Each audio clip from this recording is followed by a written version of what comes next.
Bonjour à tous. Aujourd'hui, nous allons explorer un sujet important en grammaire qui est la voix active et la voix passive.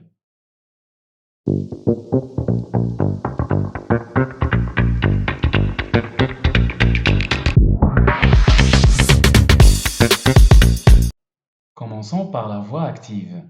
En grammaire, la voix active est utilisée lorsque le sujet de la phrase accomplit, fait l'action du verbe. Par exemple, dans la phrase le chat mange la souris. Le chat est le sujet et il fait l'action du verbe. C'est lui qui mange la souris. Pour cela, on dit que cette phrase est en voix active. Le sujet fait l'action.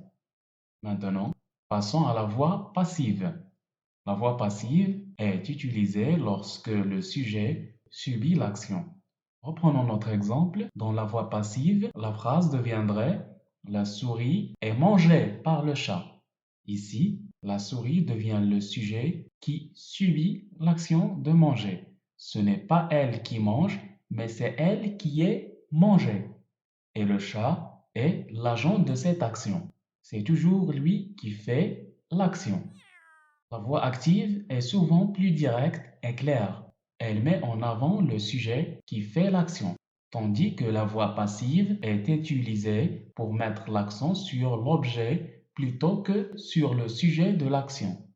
Elle peut également être utile lorsque le sujet de l'action est inconnu ou moins important. Maintenant, on passe voir comment transformer les phrases de la voix active à la voix passive et vice-versa. Commençons tout d'abord par la transformation de la voix passive à la voix active.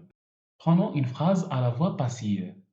Les livres sont lus par les étudiants. La première chose qu'on fait, c'est de trouver le verbe.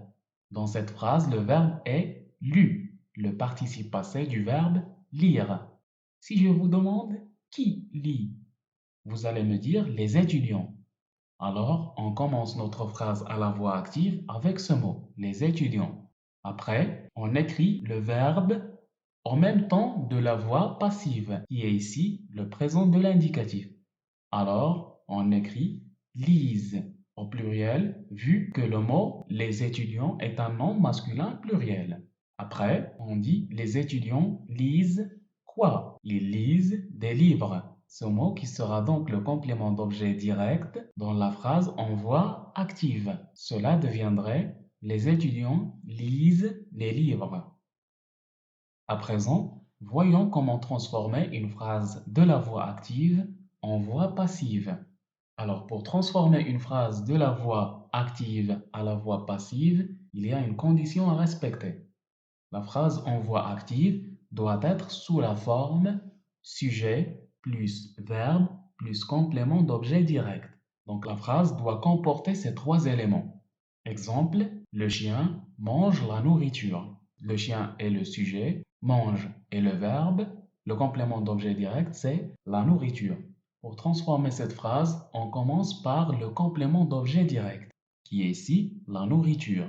Puis, on met l'auxiliaire être en même temps du verbe à la voix passive. Ici, mange est au présent de l'indicatif. Donc, on conjugue l'auxiliaire être au présent de l'indicatif. La nourriture est un nom féminin, donc on peut le remplacer par le pronom elle, et alors on écrit est, est.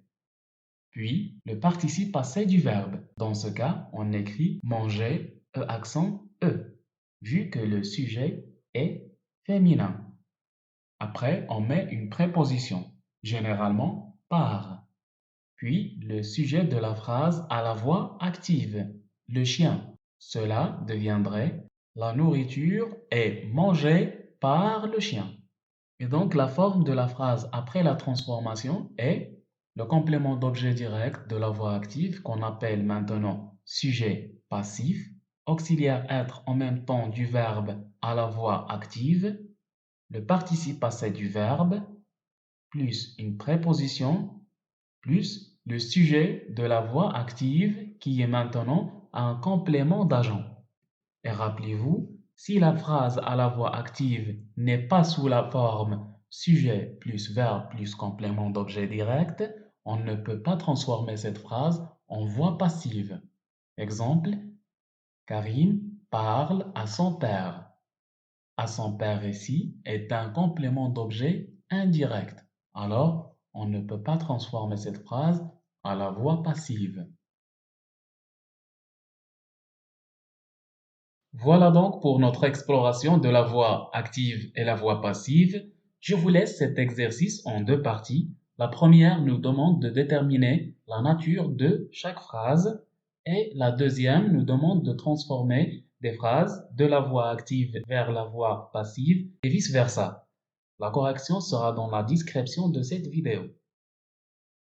Nous arrivons à la fin de ce cours. J'espère qu'il vous a été utile. Si vous avez des questions, des remarques ou même des suggestions, n'hésitez pas à les partager dans les commentaires. N'oubliez pas de vous abonner et de partager la vidéo avec vos collègues afin qu'ils puissent en profiter. De mon côté, je vous dis à bientôt pour la prochaine vidéo.